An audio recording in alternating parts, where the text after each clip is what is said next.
I'm Nat Pryce. This is Steve Freeman. Thanks for coming to listen and hopefully contribute a bit to this talk. We're talking about building on solid foundations. This interesting building here is called Habitat 67. It's in Montreal. And what's interesting about this building is that it's built, it's an apartment block, and all the apartments are different. But they're all built by composing standard prefabricated modules into different combinations. And that's kind of a metaphor for what we're going to be talking about in this talk, which is going to be about how do we build larger object-oriented systems, and what principles and patterns have we learnt to help us sort of think about that process. We co-wrote this book, Growing Object-Oriented Systems Guided by Tests, which is a distillation of 10 or so years of shared experience of basically applying test-driven development techniques that came out of basically the sort of London Agile software development community. Sort of from 1999 onwards, we would meet every Tuesday in a pub and basically share experiences and learn from each other and sort of basically invent problems to solutions to our problems and work together to sort of come up with ways of working in this at that time quite new sort of agile software development idea. And then me and Steve wrote up a lot of the things that we all sort of learned in this book.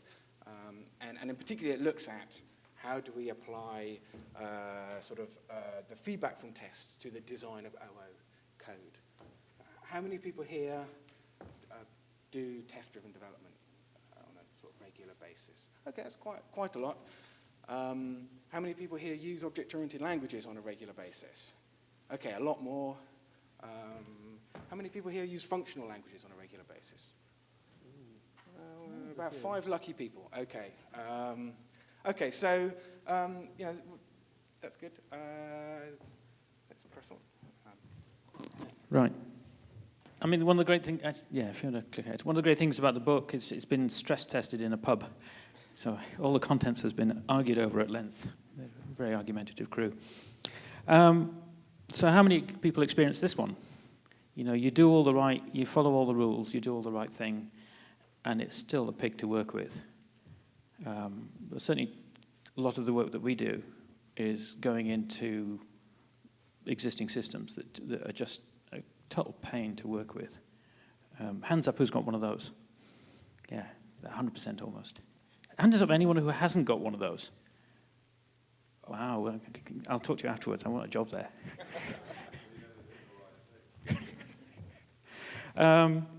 So the sort of things we see are, it's hard to understand the relationships between the different pieces. You make a little change over here, something over there breaks. You spend a lot of time unpicking the control flow through all the objects. And it's not enough. Another common one is you're trying to use some component, some object, some module, and you need to go into the source code and figure out what it's supposed to do because you can't tell from the outside. It's not clear. And again, you want to make a little change, and you find that, if you're working in static typing, is that the change ripples through all the code, and you find you've had to touch half the files before you've actually made any progress. So that there are patterns or whatever, or low-level sort of rules of thumb that we've known about for a while. The standard sort of thing is a characterization was originally written up by Michael Feathers and made popular by Bob Martin, called solid. Click. So, who hasn't seen the solid stuff? Is everybody familiar with solid? That's pretty good. Well, I'll just skip through it. Right, but single responsibility principle, object does one thing, which is sometimes a bit overplayed, but we've seen the alternative. Click. Sorry. Open closed. This is easy to say, not necessarily easy to do. The idea is I can take my object, I can extend it, but I can't break it. I can't fiddle with the insides. What have we got next? List of substituted, that thing. I can take an object and I can replace it with another, and it does near enough the same thing, or with at least I can replace it with an instance of another object, which is without breaking the system, because I have a clear understanding of what the boundaries, what the constraints on this object should be. Interface segregation. So this is one of the things that, certainly in our style of coding that we do, we use more interfaces than many people do. And one of the big arguments that we get into with people is there's a point of view which is an interface is about a common view on multiple implementations. But there's another view which is an interface might be part of, describe a part of an implementation. It gives you a view onto, well, as it says, a part of a view for a particular client onto a component. And then dependency inversion. So the idea is, again, rather than if you've got an object and it's got dependencies, you want to depend on interface. You want to depend on services, if you like, rather than a particular implementation or a particular actual concrete class. And that makes it easier to pick this thing up and put it somewhere else, or to change the implementation of the dependencies. So if we look at all of those, we've got our nice solid things. Nice list. But the interesting feature about all of them, click, it's all about objects, all about individual objects or maybe a small cluster of objects or a class or something like that. It's all very low. I mean, it's important stuff. You need to be able to do this. If you can't do this, then that doesn't help. But it's not the whole picture. Yeah, in particular, it's looking at individual objects, really describing what are the good qualities of an individual object. But even more constrained than that is talking about how does an object expose its services to other objects. There's something missing from this picture, which is, well, if we have objects that expose services in a way that is polymorphic, how do we then plug them together to build a system of objects?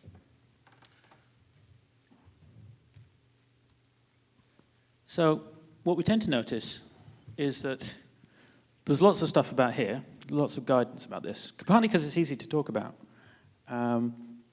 It's easy to write up rules about how to deal with small things because you can fit it on the page and you can fit it on the slide.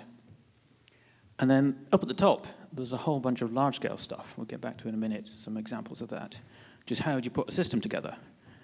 How do you get big components talking to each other? And again, that's easy, relatively easy to talk about because you abstract away all the messy detail. And again, you can get a nice box as narrow as a picture on a page or a slide. And that's fairly straightforward. There's this bit in the middle, which is often where the pain and misery and the stuff that's difficult to change, that's where we tend to find it belongs. And often we find that people have never been trained to think about it. So there's a whole bunch of anti-patterns, I think, we've seen in that space. Yeah, so certainly in the last few years, I've been doing a lot of working on existing projects that want some help with design advice and making their code more agile and ability to change it faster. And this is the space where I see a lot of problems. Often there is experienced architects have designed a system that achieves system-wide ilities that are required, and there are lots of small objects down in the bottom, in the fine-grained sort of definitions, but they're plugged together in a way that's really hard for people to work with. So the spaghetti code term is quite well understood and well known from procedural programming, where the control flow of a procedural program is really hard to understand. What I often see in object-oriented systems is kind of like an object-oriented equivalent, which is like ravioli code, where there's lots of objects, and an object just calls another object, which then calls another object and then delegates to somewhere else, and that's a facade onto something which delegates somewhere else, and you follow these objects around and around and around, and you're like, but where is the thing that actually does what this system does? It's really hard to understand as these messages bounce around the system. You just can't actually see the behavior anywhere at all. The other interpretation of ravioli code is that you get these nice packets, but the stuff that's inside them is a horrible mess. Which is, and particularly when you have your objects are getting a bit large and complicated, and you crack this thing open, and it's hundreds of lines long, and you just don't know what's inside, and it's been put through the grinder. Yes. And then even at slightly larger scales, and also sort of procedural or layered designs have something that I sort of call phyllo pastry design. I'm feeling a bit hungry this morning, so all these food metaphors are coming out, where you have lots and lots and lots of thin layers that, again, don't seem to do anything but delegate to other layers. A system I was looking at recently had Java calling down through JNI to some C that was a facade onto multiple other C layers, which were just actually then giving a nice API onto sort of basically RPC proxies which were using an IPC layer that called across to another process on the machine, which was then actually another facade on top of a database abstraction API, which then went down to the actual database API, which then did some more IPC into a database, which at the end of it just ran a stored SQL procedure. It took us ages to understand what was going on there. And this is quite a sort of memory and performance constrained system, so we were trying to work out where's the time going, and it was just going everywhere. This is kind of a problem that makes the code very hard to work with and understand the performance implications of what you're doing, and also just change it later.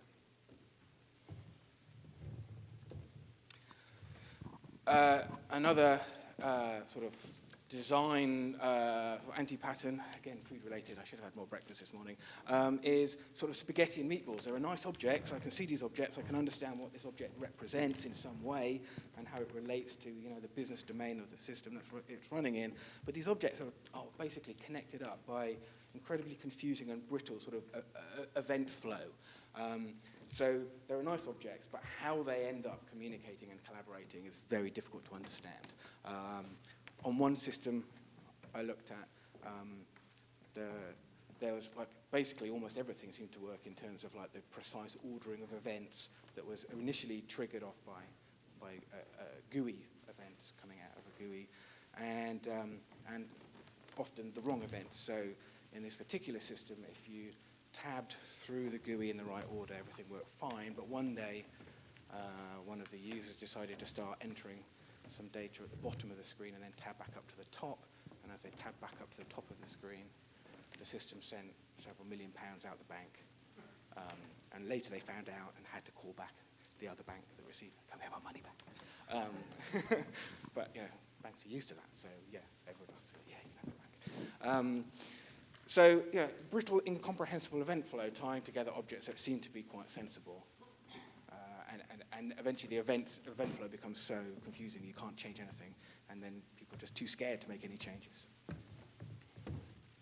Oh, thank you. Another is, okay, you've brought up the wiring between your objects up to some level, and you've made it explicit, dependency injection, but it's just a massive tangle of wires. You can't really see what's going on when you can't understand what's connected to what, even when it's brought out up to a particular level. So, dependency injection frameworks seem to kind of encourage this. It's really easy to wire all your stuff together in a framework. Maybe you'll do it with some XML or some other mechanism, and then it's easier to just let's put some more stuff into that wiring mechanism, and more and more and more. And there's no real way of building abstractions. On one system I was looking at, they had, I think it was 270 plus Spring XML configuration files for their application. They were thousands of lines long, and they overrode each other's definition, so you had to load them in a precise order for the system to work. And even then, there was some Java around the back that was reinterpreting some of the bean statements in these XML files to do something different than what it looked like in the XML. And again, it was just really difficult to make any changes to that code. Has anyone got one of those? Yeah. No? Yeah, one at the back. A few nods. Yeah. And downturned eyes. That's how I felt when I saw it. Yeah, so incomprehensible wiring. There's another sort of more subtle thing about the whole. Let's just have lots of objects and wire them together in XML thing, and let the dependencies sort themselves out. And I sort of realized this a while ago. There was a posting a while ago about one of the problems with Facebook, or the Facebook model, is the idea is that you have one category of friend. And the example that the woman who wrote the post gave is, so you've got junior school teacher, and so all the kids in her class have friended her, fine. But she had an interesting time when she was a student in, there's an American thing, living in New York or living in London, and all her friends that go to gay bars and gay bondage bars and stuff like that. And they've also friended her. And now all the friends can see each other. And that doesn't work so well. And we kind of see this with some of the dependency frameworks, is that all the friends are equal status. And I've got a bit of code, I need this object, I can get it out of the sky. And what you lose is a sense of localities, that certain things belong in certain places, and they don't really belong together. And what you find is that you really can't tell, certainly that there's no place to go to say, actually, this doesn't belong here. There's no pushback from the code. You can get whatever you want from whenever you want. And so what you've done is smear all dependencies across all possible places. And it's really hard to tease that apart. Some people take the opposite approach, which is let's automate this wiring with a sort of auto-wiring container of some kind, where we just say, well, I've got this class and this class and this class and this class and this class. And you instantiate it, and you wire it up, and then just run. Which is kind of the opposite. If a big tangle of wiring means you can't see the wood for the trees, when you've got an auto-wiring container, you can't see the wood or the trees. And at runtime, when trying to understand the relationships between different parts of your system and how they might affect each other, it becomes even more difficult to understand. You can't even easily look in the code and see anything connected to anything, because it's all done through clever reflection and automation. And personal bugbear of mine is the helper class, where a class starts getting bigger, it needs to be broken up into separate pieces because the code is just getting too hard to think about. So let's just split it and turn it, and we'll have an order and an order helper. Okay, it seems to be dividing up into objects, but neither of these objects are real abstractions on their own.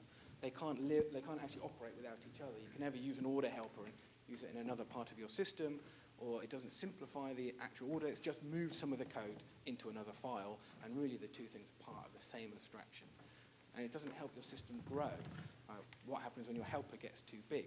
When I was working as an architect, helping various teams with design, and one of their developers had this exact problem. He said, I've got an order, and I've got an order helper, but now the helper's really big, and I need help thinking of a name for the helper, because order helper sounds a bit ridiculous. And it's a good indication. I mean, like difficulty naming is a really good indication that you need to sort of pivot your design around a bit and come up with a different way of organizing the pieces and interconnecting them together, where suddenly like naming makes sense. So yeah, order helper. Let's think about a different way of like decomposing this problem into pieces that we can compose back together nicely. Next slide. Oh, it's up there already. Don't do this. All right.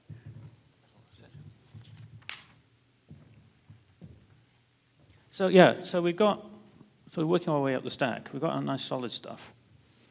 And then we've got some sort of things above about sort of dealing with groups of objects. Law of Demeter. Are people familiar with the Law of Demeter? Well, for those, there's a significant. The short version of it is the object should only talk to people that, or talk to other objects that are sort of immediately related to them. And the last thing you want, and what you try and avoid, is a sort of. I actually have an illustration of this somewhere, where you get an object, from that you get another object, from that you get another object, and then you talk to that. And what that does is introduce a dependency, or it locks down a dependency chain in the middle of this code. And if you get enough of that, then the whole thing just locks solid, and there's nothing you can do about it. So this goes back to at least the 80s, I guess. There's a bunch of heuristics about which objects you could talk to, or which neighboring objects you could talk to, and which otherwise you push that behavior out into one of your neighboring collaborators. And then we've got our old favorite dependency injection, which is if you need something, pass it in, rather than reach out and grab it. Rather than reach out and grab it. But there's a long way to go. So what's the next bit? So we also have a lot of well-known principles and also patterns that apply at the very large architectural scales. So, I mean, hands up. Conways Law, who knows what I mean by that? A few hands gone up. So Mel Conway in, might have been 1968 or something like that, wrote that the structure of a software system will reflect the structure of the organization that's building it. He has, since then, empirical studies have found, yes, this is true. If people, I think Eric Raymond said, if you have 4 teams building a compiler, you'll get a 4-pass compiler. And so this is a sort of rule basically coming from our fundamental constraints on human ability to communicate with one another and work in groups, which basically affects the way that we, when architecting a system, have to think about how we also organize ourselves to basically so that the two are congruent. Otherwise, sort of the opposite effect is that if they're not, then you're going to have a lot of communication difficulties that will basically affect the quality of the system and cause problems evolving it over time. Postel's robustness principle. Anyone know what I mean by that? 1 or 2 hands. Oh, so that is that a distributed system should be strict in conforming to the protocols in what it sends out, but be generous in what it's willing to receive. So that's sort of a fundamental principle upon which the web and the internet work. My web browser can quite happily look at some malformed HTML and make a best guess about rendering it onto the screen, but I hope my web framework that I'm using to write an application will always generate correct HTML5 when it's sending it out to web browsers. The CAP theorem, I expect quite a lot of some hands. So that is that in a distributed system, consistency, availability, partition tolerance, pick 2. People have actually studied this mathematically and found, yes, theoretically, you can't have consistency and availability and partition tolerance in a true distributed system. The end-to-end principle is that sort of error handling and reliability should be pushed to the edges of a distributed system and handled by the clients at the edge rather than implemented across in all the intermediate nodes. Again, this is more of a pattern than a principle. So this, again, is the way that the internet works. TCP does the reliability for a connection between my web browser and the web server. It's not handled by the routers in between. And REST pattern, which is like how do we build big applications on the web that allow an application to integrate services from multiple independent organizations that aren't even talking to each other or even to us. So there's a bunch of trade-offs that it makes it harder for me as an application writer to use these services because I have to follow hyperlinks and follow certain principles. But the end result is that I don't actually have to go and have a personal meeting with Google every time I want to use one of their services, and I don't have to get Google talking to Yahoo if I want to use one of Yahoo's services along with Google. So, oh yeah, we've got a bunch of stuff at the top, a bunch of stuff at the bottom. What goes in the middle? And this is, like I said, this is often where we see teams struggle. And there are a number of patterns that we're, or common structures that we know about. Ports and adapters. Ports and adapters? Basic idea is, this is first written up by Alistair Coburn. Basic idea is you have your nice, clean domain model in the middle. which is defined entirely sort of cleanly and in terms of the domain. And then around that, you define ports into the outside world, into the nasty things like databases and people, that describe what this clean domain model needs from the world outside. And you write thin adapters that bridge from one to the other. And we build, or it's a different take, a much better take from the traditional layered. You have the database layer and the what's it layer and the other layer and the other layer and the GUI layer at the top, because that's not flexible enough. At the GUI level, there's a whole slew of them. There's the model view controller and the pack presentation, something, and abstraction controller. There's a lot, what have we got? Pipes and filters. There's lots of different sort of structural models that we see at this sort of mid-level. But they don't seem to be... They're quite domain-specific. They're domain-specific. And what we miss is sort of underlying principles of how to actually write the code that implements these models.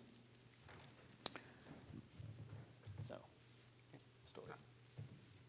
Oh, what happened there? Turn it off. Hold on. Right. So, yes, we've been thinking about what principles could underlie these, like this middle level, addressing this middle complexity. We'll talk about that.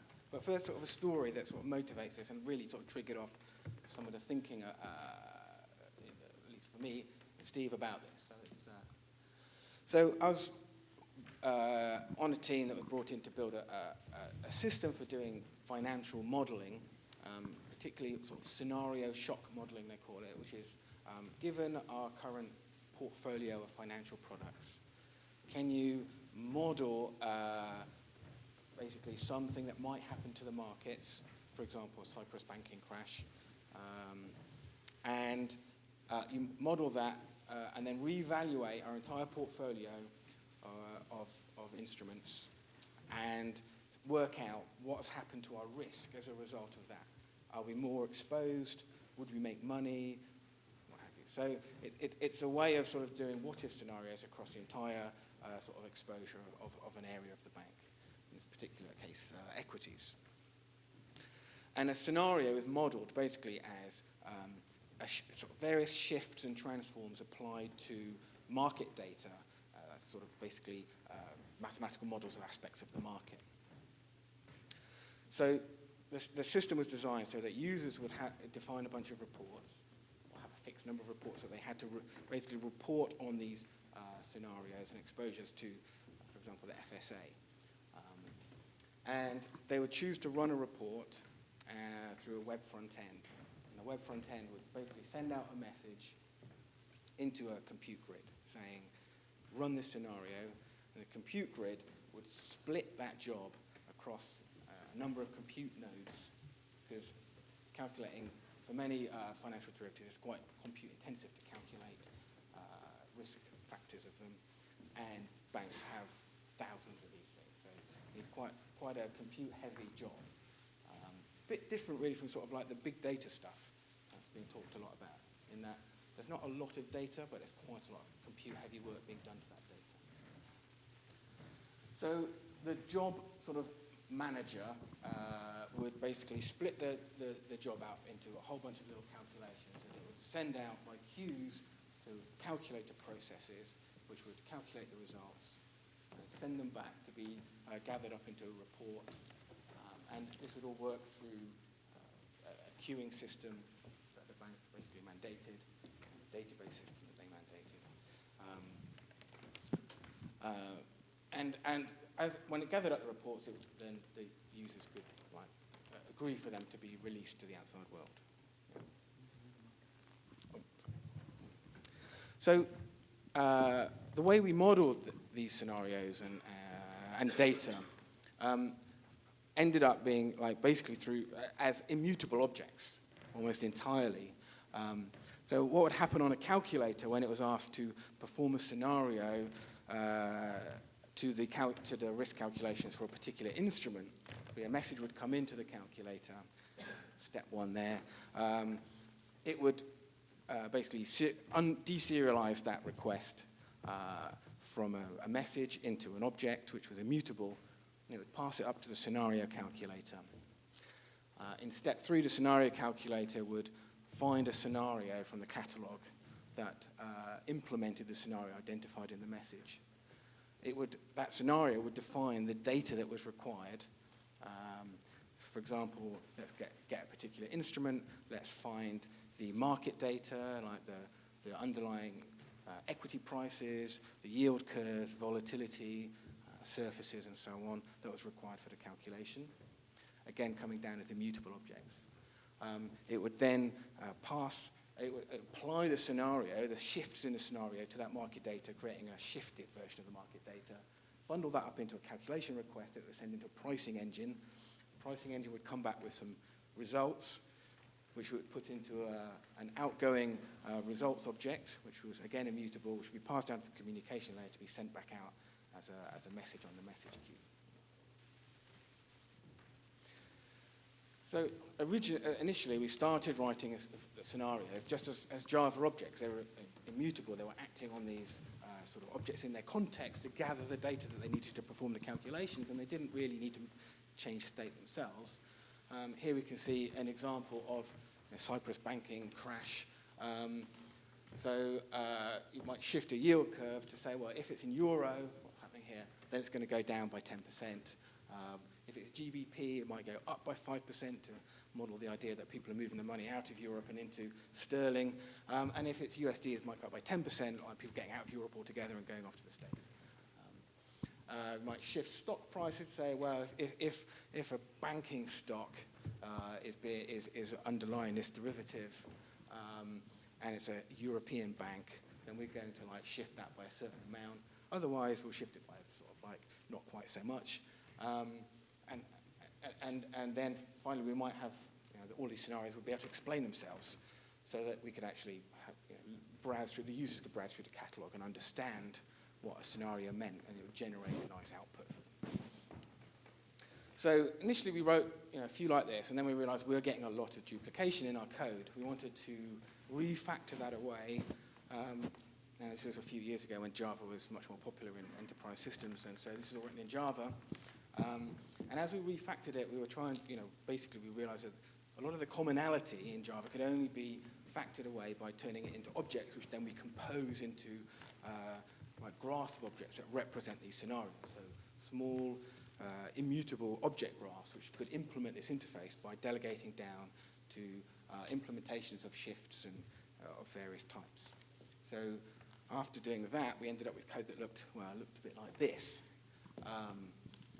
So yes, we've removed all the duplication in terms of underlying logic, but what we've ended up with is unreadable, like a big tangle of wiring between lots of objects, lots of syntactic noise. Can't really understand from this code what the scenario actually is. So we then started refactoring to introduce clarity by introducing explanatory sort of factory functions with explanatory names, which could then build these compositional objects in a way where the code started reading in a way that was much closer to the domain. Right. If you can't hear at the back, start waving, and I'll speed up a bit. So we ended up with code that now looked much more like this. Suddenly, our code didn't look much like normal Java. That was a bit of a concern to some people on the team who were used to writing Java in a sort of standard way where there's lots of gets and sets and beans and things like that. But what we found was that we could understand this, our users could understand those. In fact, when we got new requirements for new shifts that the users wanted to model, the code ended up being a one-to-one transliteration of their request into Java, give or take lots of sort of punctuation that Java forces you to have. But we could basically in our IDEs fade that away, and it read like a very good description of their almost one-to-one wording with their requirement. And as we wrote more and more of this, we were able to turn around new scenario requests very fast. by the end of it, when we'd done a lot of refactoring, we were able to go from new idea or new change to running on the desktop in about an hour. So that was like really interesting change in relationship with the users. We could really experiment with these things, which they weren't able to do before. The other effect we had was that, well, if the code just is the same as what they've asked for,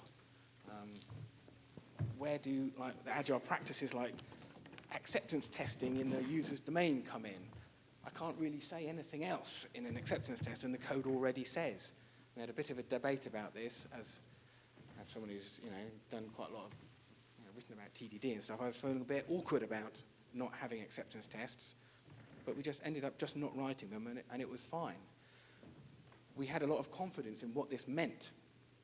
We understood, we wrote this with TDD, so we knew exactly what each of these individual sort of primitive operations actually did, because they were heavily tested.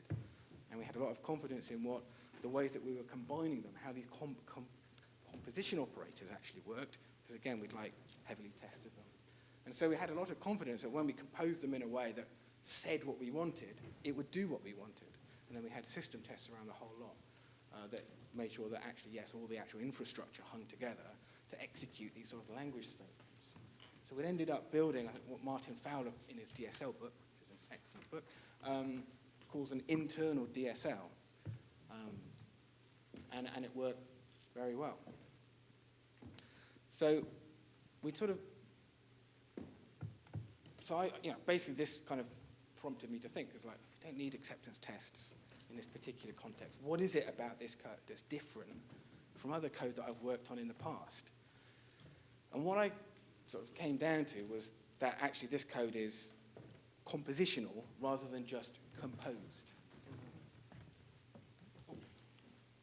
So, we had our objects, and often when you have objects and you stick them together, you write your objects to be composed. Solid objects can be composed with other objects.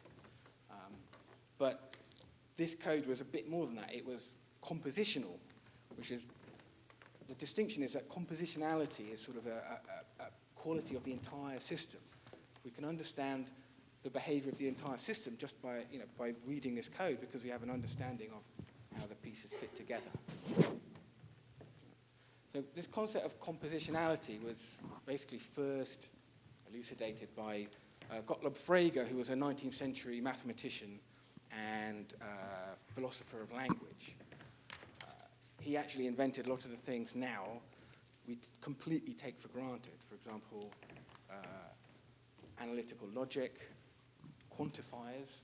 We now put in our logic, we put our A's and E's upside down. That was something that he actually invented and designed, defined the logic and what that meant in terms of logic and reasoning.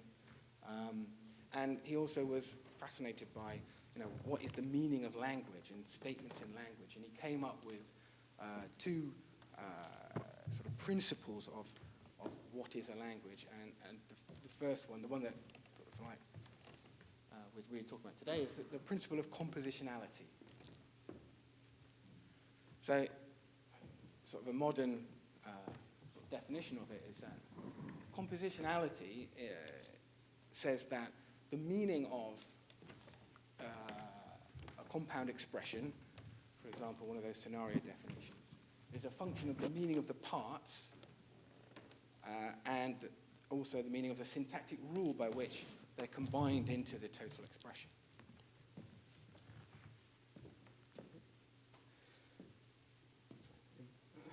You're jumping it. Oh, right. So, in our case, we had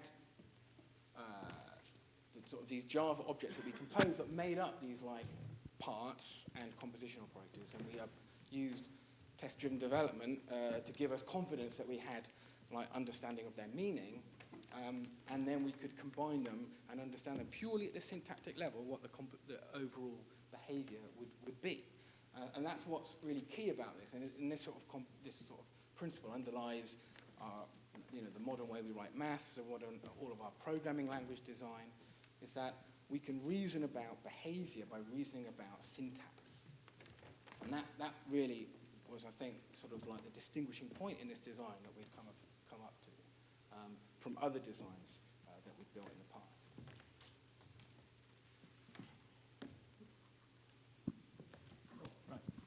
So one of the things that struck us when we were talking about this is that there is actually some history here, because there's always history with this stuff. You know, it's all been done before. But here's a little example. This is a word count program written by Doug McIlroy. When? Do we know when? The 70s or something? Something like that.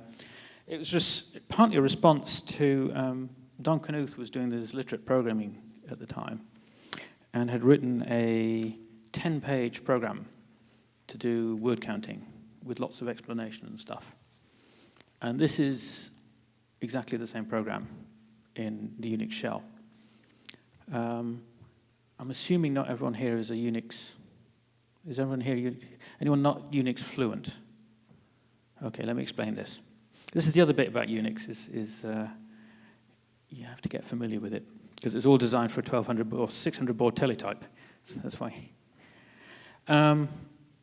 The first one, that TR is a translating program. It translates characters from one to another. So that first line strips out everything except alphabetic characters, and it collapses all the new lines.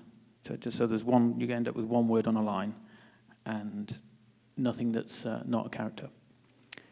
Second also uses translate to make everything lowercase. Is it lowercase? Yeah, lowercase. It goes in that direction. So that gives you a list of all the words, all lowercase. The next line sorts them into order. The next line extracts all the unique values and returns a line that has the count of that unique value followed by the unique value. This reverses the order. So it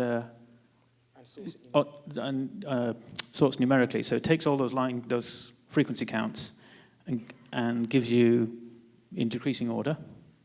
And this one just pops the first one off the first line off that. So you've got a lot of sort of little functional things that have clean, defined inputs, defined outputs, and the Unix pipe, because it's all a stream of ASCII. And that's what binds these two together. All these bits and pieces together. So you've got your elements, you've got a syntax, which is a way to bind them together, which is the pipe, and from that you can build a larger component. So you could take, 2 or 3 of these if you wanted, pop them into a little command, a shell file, and then treat that as a unit using the same infrastructure. And that's the big thing about this thing about being compositional is you can take discrete components that are safe and that have that are clean of dependencies, and a mechanism for binding them together, and you can build, infinitely larger scale structure out of them. I think this also shows that the goal of compositionality is not going to make you something that's immediately easy to read for a beginner. If you understand the notation, if you understand what these pieces mean, you can understand what the composition of them means. But if you don't, it's not going to help you. Now, we made an effort on the financial system so that the composition would make sense to the users without actually understanding anything about Java. But that was because that was our goal. The goal for Unix was to make it easy to type in for people who actually know what all these things do, so they don't have to write lots and lots and lots of, or type lots on slow terminals. So do you think you could break that down for me? Possibly. I might have to look at my notes. Before we go into that, can we do just a check? I mean, how are people coping with this? Is this familiar? Does it make sense? I'm thinking with 45 minutes, it's probably time to get up and stretch. These are long sessions. Sorry, go ahead. Yeah.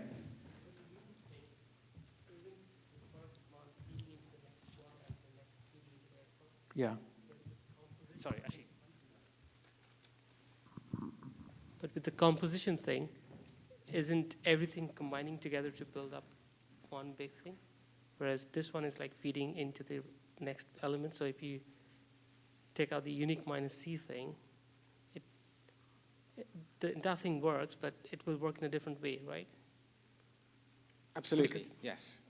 So we can understand what the entire composition does. If we change what we're composing, we will get something else. But the systemic design allows us to understand the overall system behavior by looking at the syntax of how we're composing the system. Does that make sense? Let's see how it goes.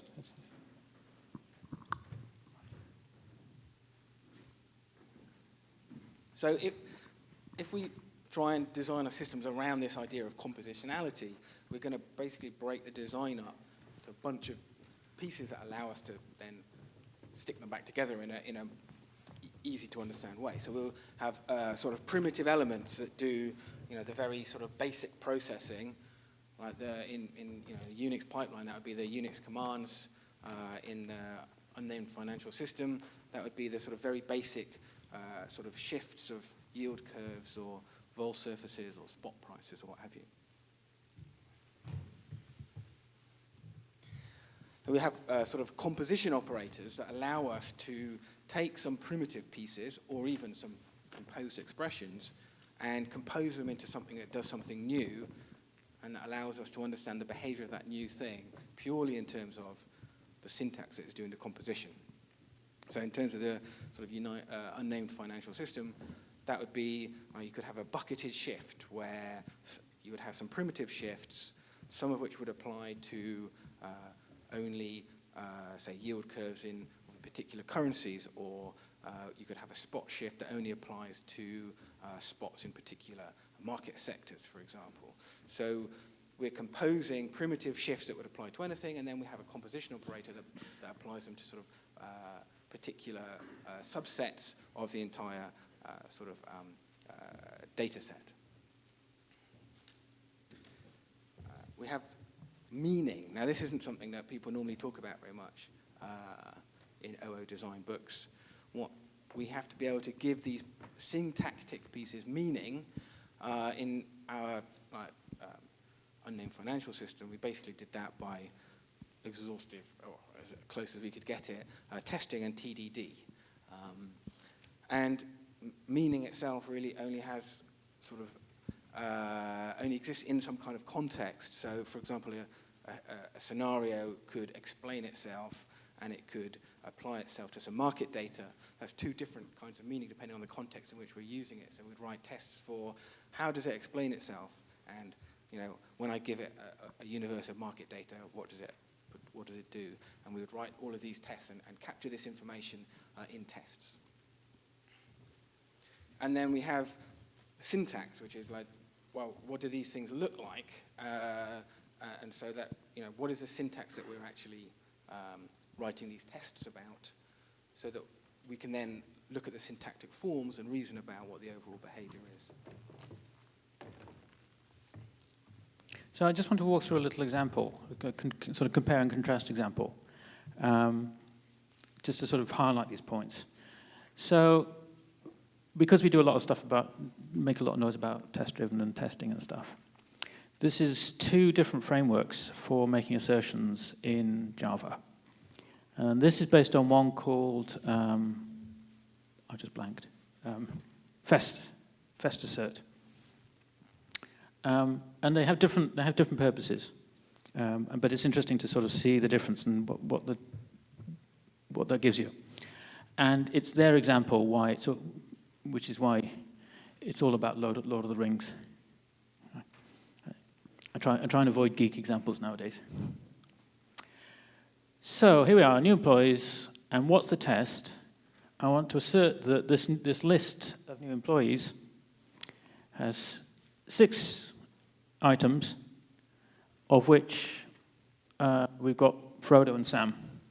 I think that's supposed to be the Brotherhood. Is there 6 in the Brotherhood? No, it's more than the Brotherhood. Anyway, never mind. And you see, he's got this sort of chained thing, where I do my assert, and then that gives me back a thing that has a number of things it will do. One of which is I can attach a has size assertion to it. That gives me back the assertion again, and now I can tell it to check that it contains these elements. It's kind of like a builder pattern. We've got this object and we keep returning the same thing, and we use it to build up state in the builder. And we use this in earlier versions of some R testing frameworks, and it was originally inspired by Smalltalk, has a cascade operator where you can send multiple messages to the same object. It's just a bit more compact. It does have some nice features, particularly completion. When you're in the IDE, you can just go tab or whatever it is, and you can see all the options. They just pop up, and that's really nice. And fest asserters also uses operator type overloading a lot, so that you get particular combinations depending on the type of the argument here. So that's, it's really usable. It's really nice for certain kinds of activity, and that's what it's targeted at, sort of ease of use. But there are some things it doesn't do, and in particular, it's a bit tricky to extend. Because you're returning an existing object that's defined in the framework. Certainly, you can probably do it in C#, but in Java, there isn't really an easy way just to take this and say, now I want to say is blue. I want an is blue assertion. Can't really do that. And if you look at what they offer, it's actually it's quite a lot of work to add a new kind of check. And the other thing I can't do is I can't pick this lot up and say I want to use that as a component or as a combined thing and apply that to several different places. It's not a first class. There's no first classness in there. So to contrast, this is a similar sort of thing using a library called Hamcrest. How many people have heard of Hamcrest? Ooh, that's pretty good. But Hamcrest is based on this notion of matchers. It's not just used for testing, but that was its original use. And the idea is you build these matchers, and the matchers will accept an object and tell you whether it matches. And then they'll self-describe, and a bunch of other things. And you can plug that into an assertion. And so what you get, there's this sort of nested thing going on here. So we have a has size matcher, and we have a contains matcher. And each of these things, you can pick them up and put them wherever you like, and they will respond to whatever gets given to them. But it turns out we can combine them. This is an all of, which takes multiple matchers and returns a new matcher that's the composition of all those individual elements. So if you think back, and I can take this matcher, the result of this all of matcher, I can pick that up and apply it to different places. So I've got this sort of compositional level thing. So these are our fundamental elements. I forgot what the steps are. I guess this is the composition operator in this little language. The syntax, I guess, is just nested brackets.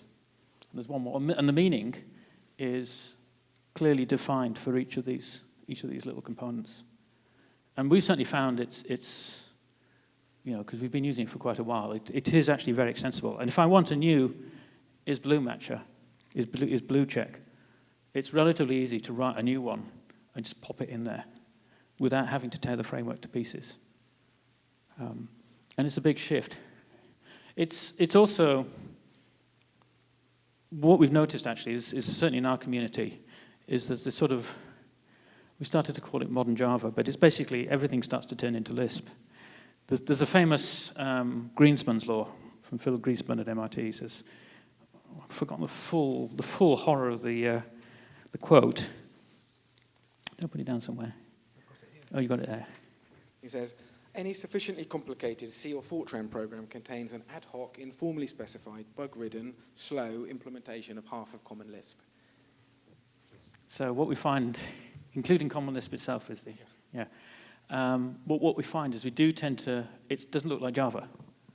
What effectively we're doing is writing tiny little languages that happen to be we happen to use sort of the Java substrate, which is not the best substrate to doing that. So, but we do end up to find ourselves writing an awful lot of these nested brackets.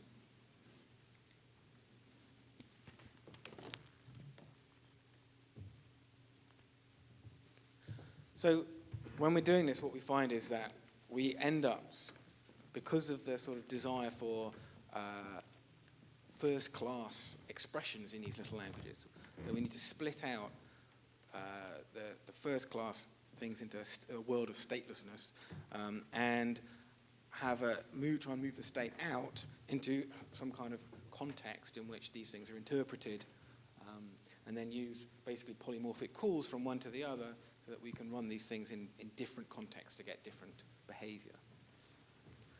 So this is a very similar architecture, really, to the very programming languages that we're using. Programming language syntax is compositional as an explicit design goal of a language designer, and is immutable.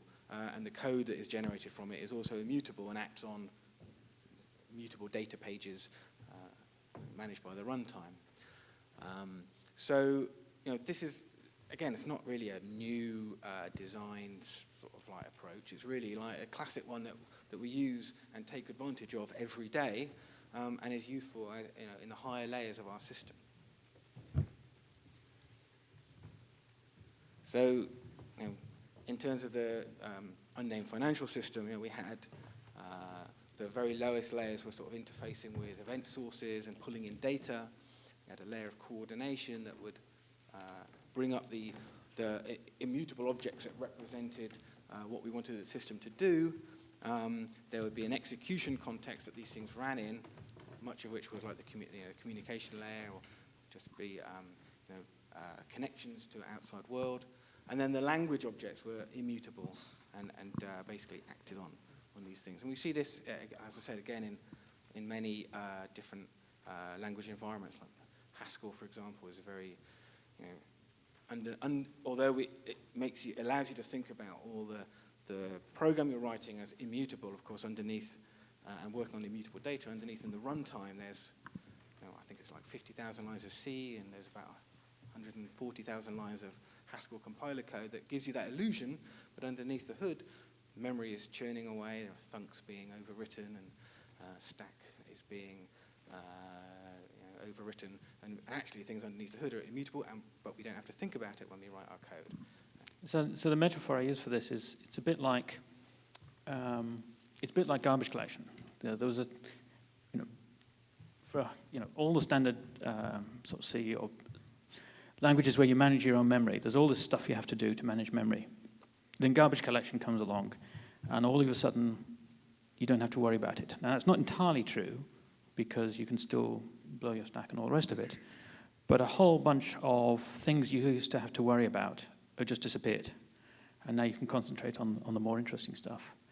And for this sort of, particularly if you're using a full-on functional language, it's the same sort of thing with state, is that particularly the lazy languages, that there is a whole bunch of state going on, and in the end you do have to worry about it, but it's been pushed down so that for most of what you do, it's not your immediate concern, and you can focus on whatever the important functionality.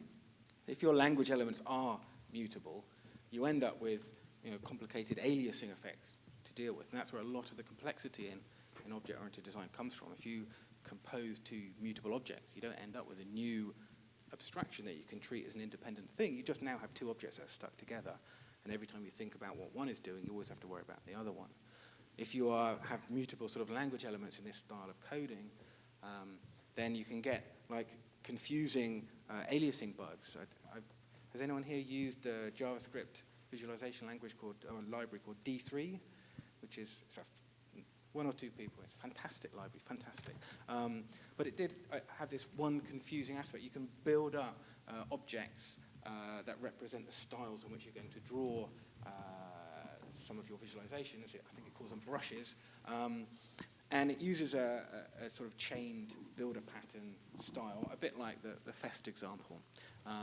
but the builders are mutable. So if you say, well, I want a style with a blue border, and then I want, and you call it blue border, and then you want, right, so for this one I want blue border dot with red fill, and this one will be blue border but with green fill. Well, it's mutating the same thing. Even though it seems to be returning you a new brush every time, it'll be mutating the single brush and returning a reference to it, and everything will get drawn in the style of the very last brush definition. It took me quite a while to debug that. I've written code myself that does that and confuses people. If you're trying to make a language, make those language elements immutable, and make just push the mutability out into a context in which they're acting. In this case, the context would be the SVG document that it's building up, and not the contents of these brush definitions.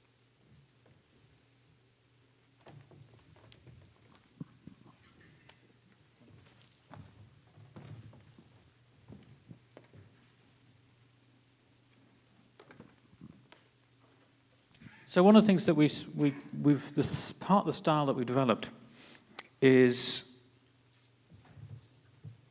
a lot of little domain-specific languages, sort of micro languages, built into the code that we're developing.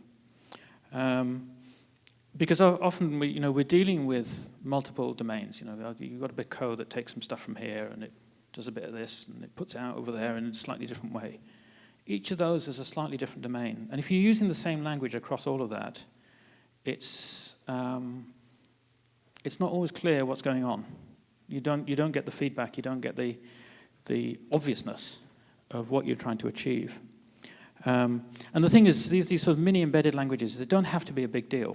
And that's what one of the failure modes is, to make an embedded language do too much. Because what you're trying to do is express what's going on in here, in this particular area, and no more. It should be as simple as possible and no more. And what we look in each of these areas is sort of consistency of language. That's often a clue, sort of learning to sensitize yourself so that you've got a bunch of stuff here that talks about shifts and some other stuff, and then all of a sudden there's a bit about databases. That's a clue that you haven't separated concerns cleanly enough yet. And again, the other thing is not to look for universal solutions. Particularly in large organizations, you get this thing every generation. There's a new universal solution. So one generation, there's going to be one data model across the bank, and then there's going to be one messaging model across the bank, and now there's going to be one SOA across the bank, and they always fail. The consultancies make lots of money, but it doesn't actually work because it's just too big, and it's not. And what happens is you end up binding dependencies across things that shouldn't be related. So you do need that. The part of what we're saying is this notion of locality, is that I'm dealing with this problem now, I'm dealing with that problem over there, and I don't need a solution that works for both of them. I need to do each one particular. Yeah, and what you find when you do this, when you compose your system into little areas of coherence or whatever, is that each of those areas is easier to understand and easier to change, because what you get less of is, I change this and that breaks, because I've localized what I'm doing and I've made it clearer as to what particularly is going on in that particular domain.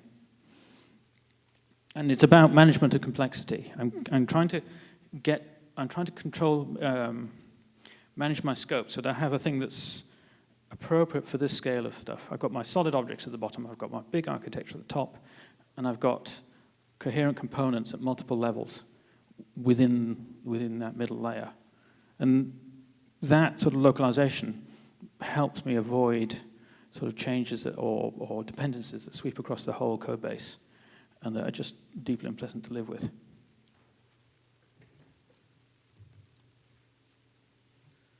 So when we're building a system, every piece of code we write really is a little language, even if we're not thinking about it, even if it's just a procedural API or some classes that other people are going to use, it becomes a language that people then use for building the next layer of system above. And that layer becomes a language that's used to build the layer above, and so on and so on and so on. You know, in object, or in any software system we build, you know, it's languages, it's turtles all the way up. Like, we're always defining new languages to help someone else solve a bigger problem on top of them. And so our argument really is that there's the principles behind language design are key to like tackling the complexity of our systems, whether it's OO or other paradigms. But certainly in OO, you know, these principles that underlie the design of our programming languages that we take advantage of every day without really thinking about are really useful principles to guide the design of the software that we're building and that other people will build upon. Yeah, and I mean, if I rule the world, one of the things, which is not going to happen tomorrow, one of the things I would do is all programmer interviews would include, can you actually string a sentence or a paragraph together? Because if you can't write English, or in our case English, how on earth are you going to write code that you can read? And there's lots of data on you know, people read code far more often than they write it. But we tend to optimize for writing code. You know, we want more code, but actually that's not where the real cost is. The real cost is understanding reading all this ocean of stuff to understand where the little change is. And we see not enough systems where people have actually thought about that. I was thinking about the story about the naming guy in the other unnamed bank, where there's this project where. What do you want to tell the story? If it's the one I'm thinking of, is it the one where I got dropped into a project a day before it had to be released? I'm like, oh, can you implement this really important feature? It has to be there before release. I'd read Fred Brooks. I knew dropping a new person into a project that's late is only going to make it later. Easy, I put my feet up for a day. All I could do in this situation is do no damage. I'll have a quick poke around the code anyway. And they mentioned some terminology. I just have a quick look in the source code to see if I can see that terminology. Oh, there's a class. Name that, whatever it was. Oh, and I can see how that relates. And yeah, I can see that thing could probably be popped in here if I could just get something out of the database over there. Oh, that's pretty clear how it connects to that. I can find the thing that talks to the database. And then, you know, by the end of the day, it was all done. And, you know, these people had beaten Fred Brooks's law basically by being absolutely dedicated. And there's one particular person on the team who's dedicated to good naming. Every time he was, you know, thought that he couldn't think of a name or that maybe there's bad names, he would like, stop, everyone stop programming, let's gather around, what's the right name for this? And you know, the rest of the team found him quite annoying. But the end result was, you know, there's a system that was incredibly easy to work with. Like, I'd never seen anything like it. It was amazing. Is that the story you're thinking of? That's the story I was thinking of.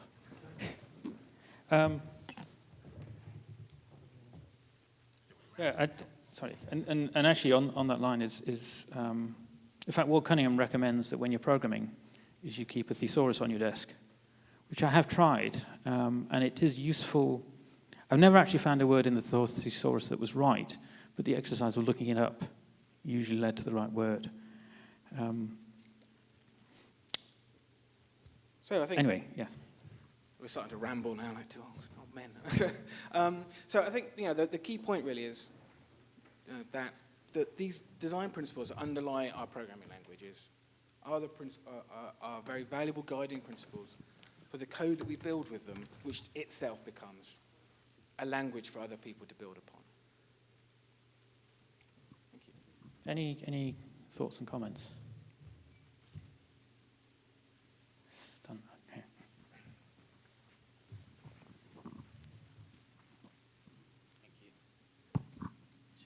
This is embarrassing.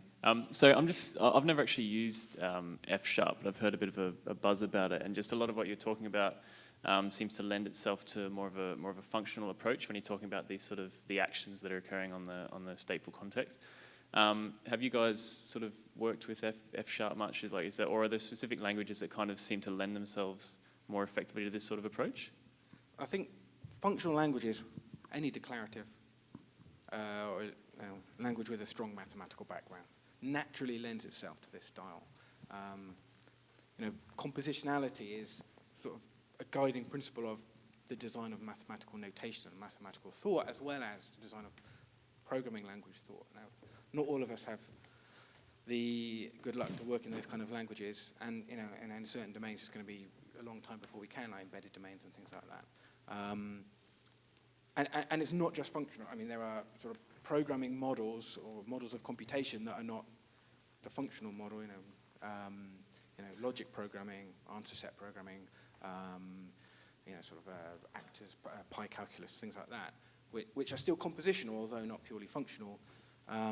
But yes, it does push you towards that model. And I think that obviously functional languages can make, or do make this a lot easier. Yeah, definitely.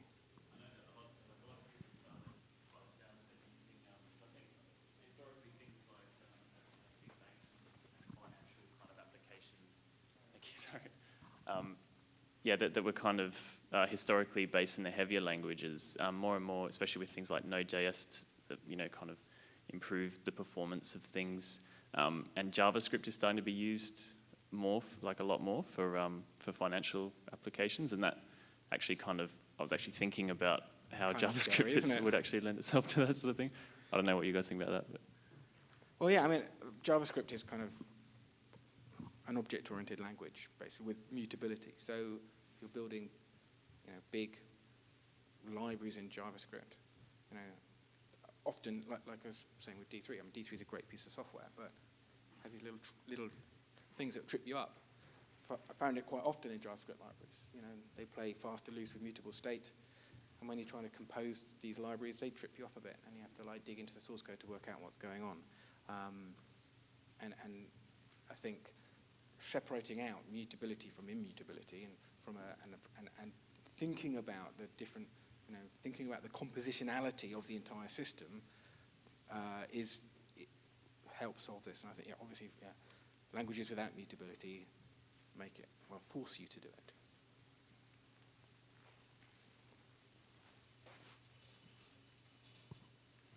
Anyone else? Any other comments?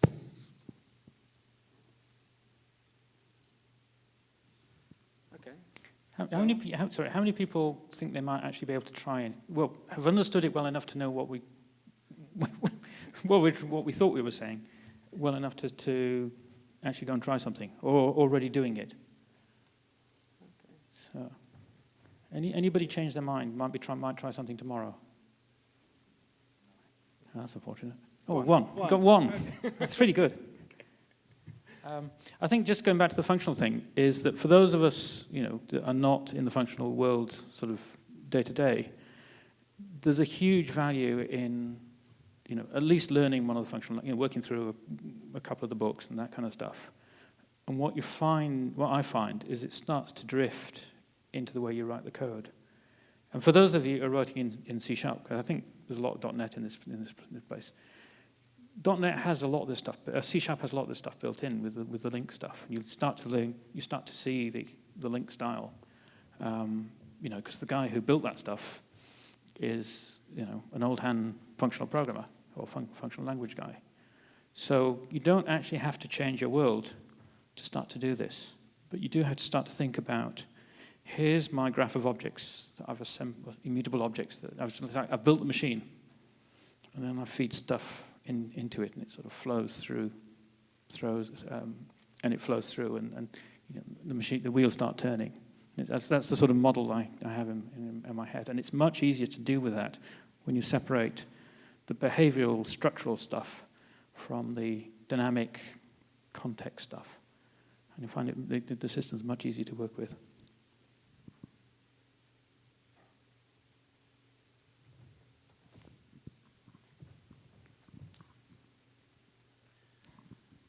Do you have any tips or tricks for writing immutable objects in Java or C#? Usually I've ended up having to do it all manually, and it's a pain in the butt, basically. What do you mean by do it manually? You mean just put final statements everywhere and final... Yeah, so I guess if you want to sort of immutable types in the sense of F# or Haskell, where you can modify your value, but as a result of that expression, you'll get another instance of the value with the changed bit that you want it to change, and you have to basically you can use the builder pattern, or you can do setters that return new instances, but it's a lot of manual work usually. Yeah. I was wondering if there's some shortcut. So I think maybe you'll find the Hamcrest example. Go back up. I think that sort of the Hamcrest versus Fest example that Steve put up sort of shows the way that I do it, which is I try and avoid the builder pattern. Because in Java especially, I know that other languages make it easier, and some languages just do it for you. But in Java, yeah, it's incredibly hard work. So instead, I'll define factory functions that compose these things, rather than something that chains up, something keeping, because it's like having to call a different constructor or copy constructor, but then override one thing. It's a ridiculous amount of hard work Java makes you do. So instead, I'd rather have like a way of composing things together. The only thing I would say about that is I find quite often that these immutable objects, that rather than just arbitrarily creating a new one with a couple of fields different, is that there are particular transformations that I want to make. It's a particular known changes of state. And so quite often what I might do is put sort of clone, they're not called, but clone methods that say, it's almost like this, except I want to change this. And so it's structured rather than just changing arbitrary fields. And that gives me a bit more domain stuff. And you find actually when you do that, I don't know, I've got a trade and now it's closed. It's closed on this date. And you can get the language stuff to work really nicely sometimes when you do that.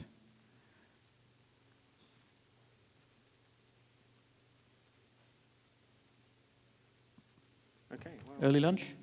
fantastic. Thank you very much. Thank you for listening.